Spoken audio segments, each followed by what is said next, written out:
Olá, seja bem-vindo ao nosso canal de Escola Profeta Rema 2.0. E hoje, vamos estar dando continuidade ao nosso vídeo, ou seja, nosso estudo a respeito de Salmo de número 32, verso 9, a segunda parte do vídeo. A primeira parte eu falei sobre o cavalo, que é soberba, força e sem visão. Abra sua Bíblia comigo aí em Salmo de número 32, verso 9, que vai dizer assim: não sejais como o cavalo e nem a mula, que precisa, ou seja, de arreio, ou seja, de freio para a sua boca. Lembrando, hoje nós estaremos falando sobre a mula. Por que a mula? Como eu disse no vídeo anterior, se de repente algum pastor, algum líder da igreja diz: irmão, não seja com cavalo, não seja com a mula, as pessoas vão ficar bravas, vão ficar revoltadas. Mas a Bíblia já está falando sobre isso, para não ser como o cavalo e nem a mula. Como eu falei no vídeo anterior, eu expliquei sobre cavalo e agora vou explicar sobre a mula. Bem, vamos lá. A mula, toda vez que você encontra mula ou jumento, algumas traduções pode falar jumento e outra tradução pode falar com mula. Ela tem três significados. Como o cavalo também tem, como eu falei no outro vídeo. Ou seja, força, soberba e sem visão nenhuma. Porque o cavalo, se ele tiver uma toleira, ele cai para cima. Se ele tiver um abismo, ele vai cair também. Agora, a mula também é a mesma coisa. A mula ela tem três características. A primeira dela é serviçal. Vamos lá? Serviçal. É um animal que já nasce para servir. É um animal que ele falou em serviço, ele ultrapassa qualquer outro animal. Pode observar, quando tem uma montanha muito grande, geralmente não é cavalo, são mulas, são jumentos, que vão levando as cargas mais pesadas. O segundo é teimosia. Lembrando, se existe um bichinho teimoso, é a mula. Meu irmão, se tiver um atoleiro, a mula, ela vai ver, ou o jumento, ele vai ver aquele atoleiro, ele não vai passar de não. Se é o cavalo, ele vem correndo, passa por cima daquilo e vai embora. Mas a mula não, ele vai empacar, ele não vai passar.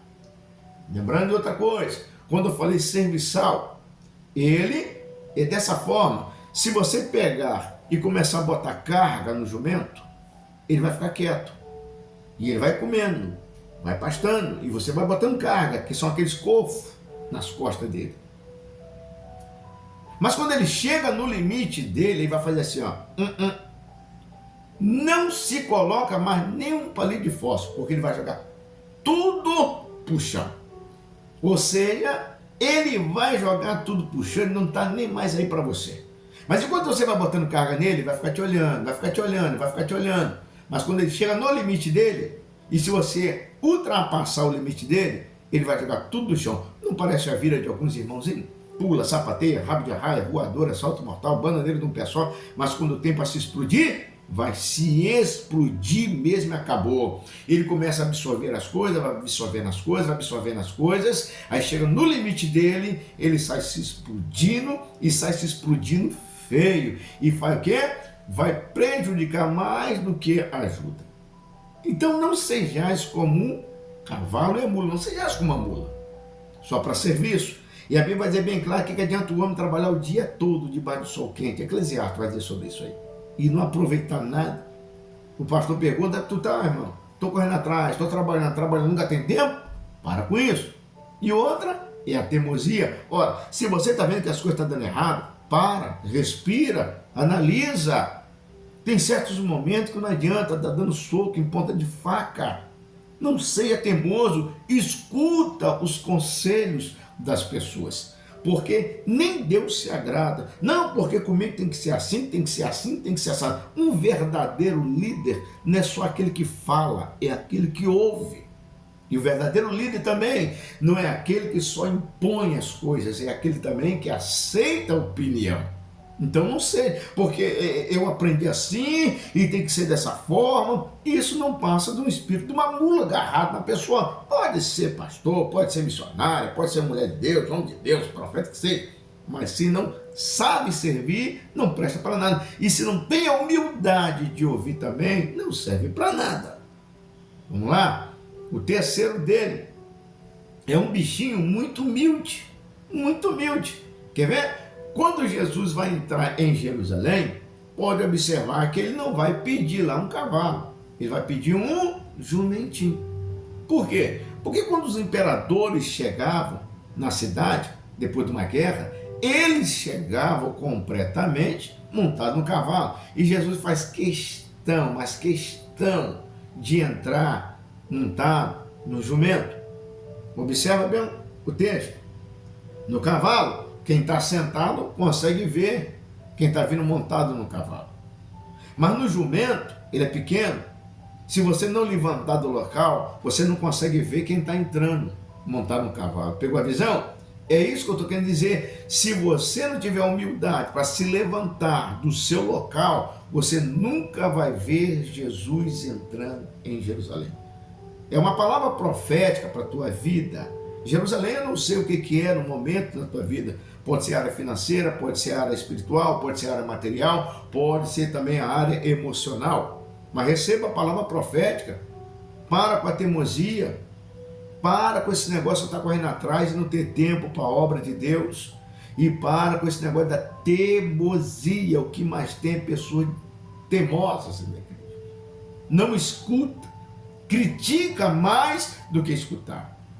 Opa, estou mais preparado para falar do que para ouvir. E a Bíblia vai dizer que é cedo no ouvir e tardar em não falar. Vem comigo aqui, Salmo de número 32, verso 9. Não sejais como o cavalo e a mula, que não tem entendimento. Ora, se você é lavado e remido pelo sangue do Cordeiro, então você tem entendimento. Por que você tem entendimento? Porque o Espírito Santo mora dentro de você. E se tem entendimento, tem que ter a humildade de reconhecer também que errou, reconhecer que falhou, reconhecer o conselho, a lei também. Não sejais como a mula que não tem entendimento. O que mais tem no dia de hoje são pessoas que pulam, sapateia, rabo de raia, voadora, solta mortal, bananeira de um pessoal, martelo cruzado, grito da águia, mas não tem entendimento absoluto de nada. Depois do dom do amor, o segundo maior dom é o dom do discernimento. Se não tem, pede a Deus que ele vai dar.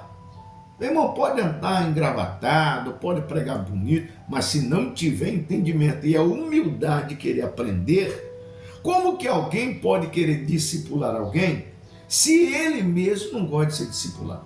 Nós temos pressa para poder pregar, mas nós temos enorme preguiça para poder aprender primeiro para depois pregar. Então guarde essa palavra profética.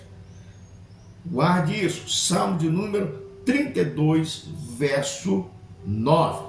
Não sejais como um cavalo soberbo, orgulhoso, sem visão e só ter força. Então não vai adiantar nada. Do outro lado, trabalhar demais, teimosia e não ter um pingo sequer de humildade nas coisas. Chega a ser absurdo. Ele está fazendo bem claro que não tem entendimento e precisa de freio. Quantos irmãozinhos que tem o dom da língua? Não é dom de língua estranha não, irmão. É dom de língua grande. Fala demais. E aquele que fala demais, o Senhor Deus fala assim, é preciso colocar um freio nessa boca. Porque não tem entendimento. E ainda por cima, além do freio, vai dizer mais embaixo que precisa também dos arreios, ou seja, do chicote. Quantas vezes Deus está falando e a teimosia está imperando? Quantas vezes Deus está falando e a soberba está ali? Até um ponto que Deus coloca um freio e arreio na pessoa. Pronto, aí sossega o facho. Que Deus possa te abençoar poderosamente. E lembrando, se você não é inscrito, se inscreva. Se você gosta de conteúdos, ou seja, estudar as Escrituras Sagradas, lembrando, estudar as Escrituras Sagradas não é entrar em críticas, porque o que mais tem no dia de hoje são pessoas que gostam de crítica. Criticar não vai te levar a lugar nenhum, mas perguntas que sejam perguntas positivas,